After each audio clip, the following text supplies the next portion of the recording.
மது இல்லாத சமுதாயத்தை உருவாக்க வேண்டும் என்பதுதான் தவிக அரசின் நோக்கம் என்று மதுவிலக்குத்துறை அமைச்சர் விக்னேஷ் தெரிவித்துள்ளார்.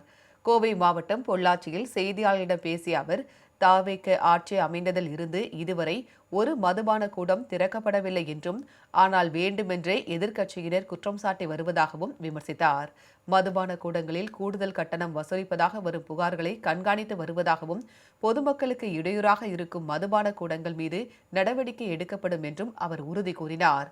பாமர மக்கள் குடிப்பதை எப்போதும் அரசு ஊக்கப்படுத்தாது என்றும், மது பழக்கத்தில் இருந்து மீள முடியாதவர்களிடம் இருந்து 10 ரூபாய் கூடுதலாக பெறுவதை ஏற்றுக்கொள்ள முடியாது என்றும் அமைச்சர் குறிப்பிட்டார். பாமர மக்கள் குடிக்கிறத எங்க அரசு என்னைக்குமே என்கரேஜ் பண்ணாது. குடிக்க கூடாது, மது இல்லாத சமுதாயத்தை உருவாக்குறதா எங்களுடைய நோக்கமே.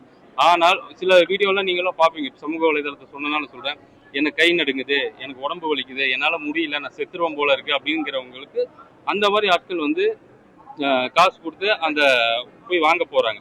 அவங்க கிட்ட இருந்து அந்த 10 ரூபாயை திருடுறது எனக்கு உண்மையாலுமே எனக்கு மட்டும் இல்ல, மாண்புமிகு தமிழக முதல்வருக்கும் ஏற்றுக்கொள்ளக்கூடிய விஷயம் இல்லை. இதை ஒழிக்கணுங்கிறதுக்காக தான் எம்ஆர்பிக்குள்ள அந்த எல்லா பணமும் எம்ஆர்பிக்கு மேல 1 ரூபா கூடி வாங்குறவங்க மேல கடும் நடவடிக்கை எடுக்கணுங்கிறது சொல்லியிருக்கோம்.